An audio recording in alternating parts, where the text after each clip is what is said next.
ꯅꯨꯔꯁꯟꯅ ꯇꯧꯔꯤꯕ ꯊꯕꯛꯁꯦ ꯑꯩꯈꯣꯏ ꯈꯖꯤꯛꯇꯪ ꯋꯥꯔꯧꯏ ꯁꯥꯡꯉꯕ ꯃꯇꯝꯁꯤꯗ ꯑꯩꯈꯣꯏ ꯃꯩꯔꯥꯅ ꯉꯁꯥꯏꯒꯤ ꯃꯩꯔꯥꯒꯤ ꯐꯟ ꯈꯔ ꯂꯩꯖꯅꯨ ꯚꯔꯥ ꯑꯣꯏꯔꯒ ꯆꯠꯄ ꯏꯃꯥ ꯏꯟꯗꯣꯜ ꯍꯅꯨꯕꯤ ꯑꯩꯈꯣꯏ ꯃꯌꯥꯝꯅ ꯆꯠꯄꯁꯤ ꯀꯌꯥꯝꯅ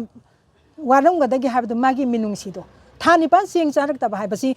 ꯀꯣꯚꯤꯗꯀꯤ ꯂꯥꯟꯒꯤ ꯑꯃꯨꯛ ꯊꯦꯡꯅꯔꯨꯕꯒꯤ ꯀꯣꯛꯇ ꯈꯨꯜ ꯍꯥꯞꯄꯤꯉꯩꯗꯨꯗꯒꯤ ꯃꯇꯨꯡꯗ ꯑꯃꯨꯛ ꯀꯨꯀꯤ ꯂꯥꯟ ꯊꯦꯡꯅꯔ ꯂꯩꯔꯦꯕ ꯑꯗꯨꯒꯤ ꯃꯔꯛꯇꯨꯗ ꯑꯃꯨꯛ ꯏꯁꯤꯡ ꯏꯆꯥꯎ ꯂꯦꯟ ꯃꯌꯥꯝꯒꯤ ꯑꯋꯥꯕ ꯃꯌꯥꯝ ꯊꯦꯡꯅꯖꯩ ꯄ꯭ꯔꯖꯥ ꯃꯌꯥꯝ ꯑꯩꯒꯤ ꯄ꯭ꯔꯖꯥ ꯃꯌꯥꯝꯁꯦ ꯋꯥꯔꯦ ꯍꯥꯏꯕꯁꯤ ꯃꯥ ꯈꯖꯤꯛꯇꯪ ꯈꯟꯊꯕꯤꯔꯒ ꯑꯩꯈꯣꯏꯒ ꯄ꯭ꯔꯖꯥ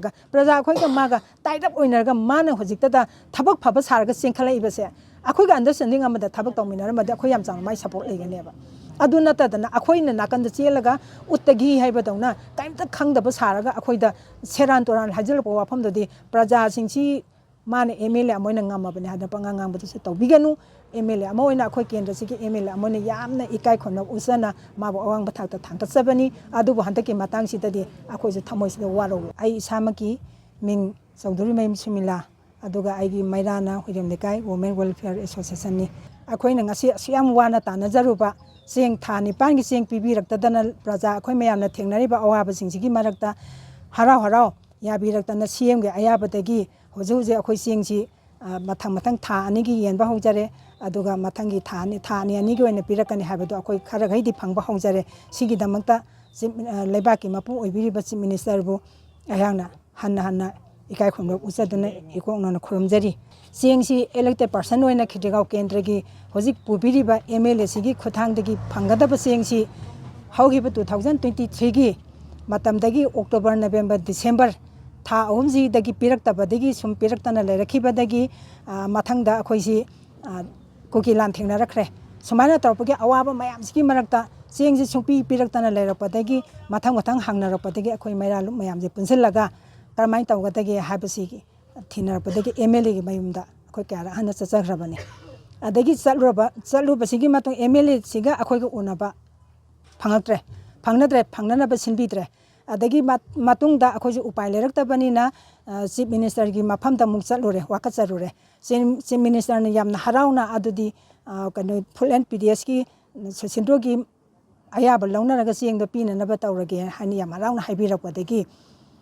ꯃꯇꯝ ꯈꯔ ꯑꯩꯈꯣꯏꯁꯤ ꯆꯦꯡꯒꯤ ꯃꯇꯥꯡꯁꯤꯗ ꯀꯥꯔꯗꯀꯤ ꯍꯥꯏꯕ ꯑꯃꯁꯨ ꯂꯥꯛꯏ ꯀꯥꯔꯗꯁꯤꯁꯨ ꯑꯃꯨꯛ ꯑꯩꯈꯣꯏꯒꯤ ꯍꯧꯖꯤꯛꯀꯤ ꯂꯩꯕ ꯀꯦꯟꯗ꯭ꯔꯁꯤꯒꯤ MLA ꯑꯣꯏꯔꯤꯕ ꯅꯨꯔ ꯍꯁꯟꯅ ꯍꯥꯟꯅ ꯃꯥꯅ ꯚꯣꯠ ꯀꯥꯔꯛꯄ ꯃꯇꯝꯒꯤ ꯀꯨꯏꯗ꯭ꯔꯤꯉꯩ ꯃꯇꯝꯗꯒꯤ ꯀꯥꯔꯗꯁꯦ ꯑꯃꯨꯛ ꯈꯣꯝꯒꯠꯈꯔꯦ ꯀꯥꯔꯗ ꯔꯤꯅ꯭ꯌꯨ ꯇꯧꯒꯅꯤ ꯍꯥꯏꯗꯅ ꯑꯗꯒꯤ ꯑꯃꯨꯛ ꯑꯗꯨꯒꯤ ꯀꯥꯔꯗ ꯔꯤꯅ꯭ꯌꯨ ꯇꯧꯔꯤꯕꯁꯤꯅ ꯀꯔꯤꯒꯤꯅꯣ ꯍꯧꯖꯤꯛꯁꯦ ꯑꯩꯈꯣꯏ ꯃꯇꯝ ꯁꯥꯡꯅ ꯆꯦꯡꯁꯦ ꯐꯪꯗꯗꯅ ꯂꯩꯔꯛꯏꯁꯦꯅ ꯍꯪꯕ ꯆꯠꯂꯨꯕꯗ ꯃꯥꯒꯤ ꯃꯃꯥꯡꯗ ꯍꯥꯟꯅ ꯄꯥꯏꯔꯝꯕ ꯃꯃꯥꯡꯒꯤ MLAꯅ ꯀꯥꯔꯗ ꯑꯅꯧꯕ ꯁꯥꯖꯜꯂꯒ ꯃꯌꯥꯝ ꯄꯤꯔꯛꯈꯤꯕꯗꯨꯅ ꯆꯦꯡꯒꯤꯗꯤ ꯑꯥꯗꯒꯤ ꯁꯦꯟꯇꯔꯗꯒꯤ ꯑꯀꯛꯅꯕ ꯃꯁꯤꯡꯗ ꯄꯤꯔꯛꯏ ꯑꯗꯨꯒ MLAꯅ ꯑꯅꯧꯕ ꯁꯥꯔꯛꯄ ꯃꯌꯥꯝꯗꯨꯒ ꯄꯨꯟꯁꯤꯜꯂꯒꯗꯤ ꯆꯦꯡꯁꯦ ꯀꯣꯟꯅꯗꯕꯗꯒꯤ ꯀꯔꯝꯍꯥꯏꯅ ꯇꯧꯕꯅꯣ ꯍꯥꯏꯕꯒꯤ ꯌꯥꯝ ꯀꯟꯅ ꯊꯤꯒꯠꯅꯕꯗꯒꯤ ꯆꯦꯡꯁꯦ ꯄꯤꯕ ꯉꯝꯗꯕꯅꯤ ꯍꯥꯏꯕꯗꯣ ꯑꯩꯈꯣꯏꯁꯨ ꯊꯥꯖꯩ ꯑꯗꯨꯝ ꯌꯥꯈꯤ ꯃꯗꯨꯒꯤ ꯊꯤꯔꯤ ꯍꯥꯏꯔꯛꯄꯗꯒꯤ ꯑꯔꯣꯏꯕꯗꯗꯤ ꯃꯥꯒꯤ ꯃꯌꯨꯝꯗ ꯑꯩꯈꯣꯏ ꯀꯌꯥꯔꯛ ꯍꯟꯅ ꯆꯠꯂꯨꯕ ꯃꯇꯨꯡꯗ ꯑꯔꯣꯏꯕꯗꯗꯤ ꯑꯩ ꯎꯄꯥꯏ ꯂꯩꯇ꯭ꯔꯦ ꯅꯣꯏꯅ ꯊꯣꯛꯄ ꯌꯥꯅꯕ ꯑꯃ ꯁꯤꯟꯅꯔꯣ ꯍꯥꯏꯕꯗꯒꯤꯅꯤ ꯑꯩꯈꯣꯏꯅ CM ꯌꯧꯅꯔꯛꯏꯕ ꯑꯗꯨꯒꯤ ꯃꯇꯨꯡꯗ ꯆꯦꯡꯒꯤ ꯁꯤꯟꯗ꯭ꯔꯣ ꯃꯤꯅꯤꯁꯇꯔ ꯁꯤꯟꯗ꯭ꯔꯣ ꯎꯅꯖꯔꯨꯔꯤꯕ ꯑꯗꯨꯗꯒꯤ ꯍꯧꯖꯤꯛꯁꯤꯅ ꯀꯔꯝꯍꯥꯏꯅ ꯇꯧꯗꯅꯅꯣ ꯅꯨꯔ ꯍꯁꯟꯅ ꯑꯩꯈꯣꯏꯁꯤ ꯆꯦꯡꯁꯤ ꯌꯦꯟꯕ ꯍꯧꯔꯦ ꯍꯥꯏꯕꯁꯤ ꯃꯥ ꯈꯪꯉꯕꯅꯤ ꯈꯪꯉꯀꯥꯟꯗꯨꯗ ꯀꯔꯝꯍꯥꯏꯅ ꯇꯧꯗꯅꯅꯣ ꯏꯅꯧ ꯅꯧꯅ ꯃꯥꯅ ꯑꯃꯨꯛ ꯊꯥ 2ꯒꯤ ꯆꯦꯡ ꯌꯦꯟꯕ ꯍꯧꯔꯦ ꯍꯥꯏꯔꯤꯕꯁꯤ ꯑꯩꯈꯣꯏꯗꯤ ꯌꯥꯝꯅ ꯋꯥꯅ ꯐꯝꯃꯤꯕ ꯃꯩꯔꯥ ꯃꯌꯥꯝꯁꯤ ꯂꯩꯀꯥꯏꯁꯤꯒꯤ ꯑꯄꯨꯟꯕ ꯑꯃꯈꯛꯇꯒꯤ ꯅꯠꯇꯦ ꯈꯦꯇ꯭ꯔꯤꯒꯥꯎ ꯀꯦꯟꯗ꯭ꯔꯁꯤꯒꯤ ꯑꯄꯨꯟꯕ ꯃꯩꯔꯥ ꯃꯌꯥꯝ ꯄꯨꯟꯁꯤꯟꯃꯤꯟꯅꯔꯒ ꯑꯩꯈꯣꯏ ꯅꯨꯄꯤ ꯃꯌꯥꯝꯁꯤꯅ ꯍꯣꯠꯅꯖꯔꯒ ꯆꯦꯟ ꯆꯣꯡꯗꯅ ꯍꯣꯠꯅꯔꯨꯔꯒ ꯆꯦꯡ ꯌꯦꯟꯕ ꯍꯧꯔꯦ ꯁꯨꯃꯥꯏꯅ ꯇꯧꯔꯦ ꯍꯥꯏꯗꯅ ꯑꯣꯟꯅ ꯇꯩꯅꯕ ꯋꯥꯐꯝꯗ ꯇꯧꯔꯛꯏꯕꯗꯣ ꯍꯣꯏ ꯃꯥꯒꯤ ꯃꯃꯥꯏ ꯑꯣꯏꯅꯅꯕ ꯍꯥꯏꯕꯕꯨꯗꯤ ꯍꯥꯏꯖꯁꯅꯨ ꯇꯧꯕꯒꯤꯗꯤ ꯍꯟꯗꯛꯀꯤ ꯄꯤꯔꯛꯏꯕ ꯆꯦꯡ ꯌꯦꯜꯂꯤꯕꯁꯤꯗꯤ MLAꯒꯤ ꯁꯥꯏꯠꯇꯒꯤ ꯁꯨꯡꯅ ꯅꯠꯇ꯭ꯔꯦ ꯑꯩꯈꯣꯏ ꯃꯩꯔꯥꯅ ꯆꯤꯐ ꯃꯤꯅꯤꯁꯇꯔꯗ ꯍꯥꯏꯖꯔꯨꯕ ꯆꯦꯡꯒꯤ ꯃꯤꯅꯤꯁꯇꯔꯗ ꯍꯥꯏꯖꯔꯨꯕ ꯃꯌꯥꯝꯗꯨꯒꯤ ꯃꯇꯦꯡ ꯂꯧꯖꯔꯒ ꯃꯈꯣꯏꯅ ꯍꯔꯥꯎ ꯑꯩꯈꯣꯏꯗ ꯆꯦꯡ ꯄꯤꯕꯤꯔꯛꯈꯤꯕꯁꯦ ꯃꯁꯤꯗꯒꯤ ꯌꯦꯟꯕ ꯍꯧꯔꯛꯄꯁꯤꯗ ꯃꯥꯅ ꯑꯩꯈꯣꯏ ꯍꯧꯖꯤꯛ ꯙꯔꯅꯥ ꯃꯌꯥꯝ ꯔꯦꯂꯤ ꯆꯠꯂꯤ ꯈꯣꯠꯂꯤ ꯆꯦꯡ ꯐꯪꯗꯕꯒꯤ ꯑꯗꯨ ꯇꯧꯔꯤꯕ ꯃꯌꯥꯝꯁꯤꯗꯤ ꯄꯨꯝꯅꯃꯛꯅ ꯂꯣꯏꯅ ꯈꯦꯇ꯭ꯔꯤꯒꯥꯎ ꯀꯦꯟꯗ꯭ꯔꯒꯤ ꯌꯨꯝꯊꯣꯡ ꯈꯨꯗꯤꯡꯅ ꯂꯣꯏꯅ ꯈꯪꯅꯔꯕ ꯋꯥꯐꯝꯅꯤ ꯑꯗꯨꯒꯤ ꯃꯍꯨꯠꯇ ꯑꯩꯈꯣꯏꯗ ꯀꯥꯔꯗ ꯁꯥꯕ ꯂꯣꯏꯕꯒꯤ ꯋꯥꯐꯝ ꯑꯃ ꯑꯩꯈꯣꯏꯅ ꯃꯉꯣꯟꯗ ꯍꯥꯏꯒꯗꯕ ꯊꯕꯛꯇꯨꯗ ꯃꯥꯅ ꯑꯩꯈꯣꯏꯗ ꯑꯣꯏꯅ ꯍꯥꯏꯖꯜꯂꯛꯄ ꯑꯣꯟꯅ ꯇꯩꯅꯕ ꯋꯥꯐꯝ ꯑꯃ ꯉꯔꯥꯡ ꯃꯥꯅ ꯄꯥꯕ꯭ꯂꯤꯁꯤꯇꯤ ꯆꯠꯄ ꯃꯇꯝꯗ ꯂꯥꯎꯊꯣꯛꯄꯤꯔꯛꯏꯕꯗꯨꯁꯨ ꯌꯥꯝꯅ ꯃꯑꯣꯡ ꯇꯥꯗꯅ ꯂꯥꯎꯊꯣꯔꯛꯄꯅꯤ ꯑꯩ ꯍꯥꯏꯅꯤꯡꯉꯤ ꯃꯔꯝꯗꯤ ꯑꯩꯈꯣꯏꯅ ꯍꯥꯟꯅ ꯍꯥꯏꯖꯔꯨꯕ ꯃꯇꯝꯗ ꯃꯥꯅ ꯒ꯭ꯌꯥꯟ ꯇꯥꯅ ꯑꯃꯒ ꯑꯟꯗꯔꯁꯇꯦꯟ ꯇꯧꯅꯅ ꯋꯥꯐꯝꯁꯦ ꯇꯥꯛꯄꯤꯔꯛꯇꯕꯗꯒꯤ ꯉꯁꯤ ꯁꯤ ꯊꯣꯛꯂꯛꯏꯕꯅꯦꯕ ꯋꯥꯅ ꯍꯣꯠꯅꯔꯨꯔꯀꯥꯟꯗ ꯍꯧꯖꯤꯛ ꯃꯥꯅ ꯃꯅꯥ ꯂꯧꯅꯅꯕꯒꯤ ꯐꯤꯕꯝꯗ ꯑꯩꯈꯣꯏꯗ मान होनरपनी हाइबगी महुतुदा सुमाइन तौदना अवाप मतुंग ताबदुदी इमा इंदोन मयामना होनरिबदु यामना फारे मतुंग ताबगीदि आइना सोयदना चेंजरगे हाइबनि हेना फजै हाइबा आइगी वाफमददि अखोइ सिमि फमजे फमदबा यादबा माना nga publicity ga chasalapasida अखोइ यामना खुदकी ओइना अखोइ मयामजे पुनसलगा कौरगा माना हाइबा वाफमद करिना हाइबे सिंगतोक मिननपगी तांजासे लौननबा अखोइ फमिनबनेबा चिंगदि होजिगि येलियबा येनबसी अखोइ मैरा संसंगदा लोइन अयाम येलि युमदमदा पुसंदेबा हानगी एजेंटगी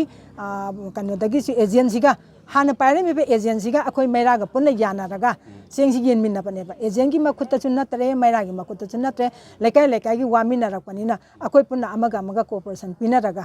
यामना अंडरस्टैंडिंग तौनना चेंगसी येनबनेबा अदुना हुजिक था मरी की चेंग येनबा लोइसलकदोरे हाइबे यारे अदुगा था मरी अमगी वाली वाली बजी था नेगिसी येनबा लोइबगा अमु मथंग थादरकनी हाइबे वाफमदुनी अदु लोइबा कांदा अदुदे मोइना पिरपदुगी मखा पाउना खोइना दुम फंगदबनिको अदुना तौबगीदी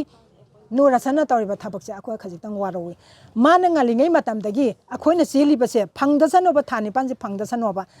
सांगबा मतमसिदा अखोइ मैराना ngसागी मैरागी फनखरा लेजनो भारा ओइरा ओइरा सपा इमा इंदोल हानुबी अखोइ मयामना सपसि कयामना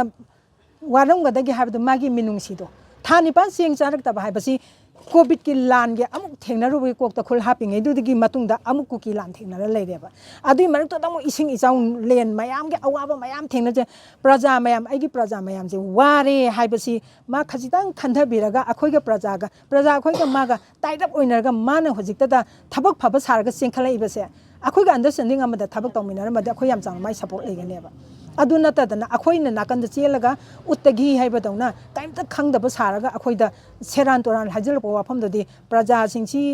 माने एमएलए अमोइना ngमबने हादा पंगांगांबदुसे तौबिगनु एमएलए अमोइना अखोइ केंद्र सिकी एमएलए अमोइना यामना इकाइ खोन उसना माबो अवांग बथाक्ता थांगतसबनी अदुबो हंतकी मतांगसिददि अखोइसे थमोइसिदा वारोइ अखोइना वारोइ ममन खंगदना माना पब्लिसिटी चसलकपा टीवी अदगी रेडियोदा तरेमखागी पाउगीदा एडवर्टाइज तौसलकपा अदगी अमो रैली चतना माना मी मयाम खोमगा चेंग फंगेगा फंगदेगगी मयाम वाकनरिबा मयामदो चेंग फंगदबदुदी अखोइदा डीसीना चेंगसी कासी चेंग फंगदबै मरम लेबा रिजेक्ट चपा खरा लेरिबसे चेंग पिरो हाइबा नतेबा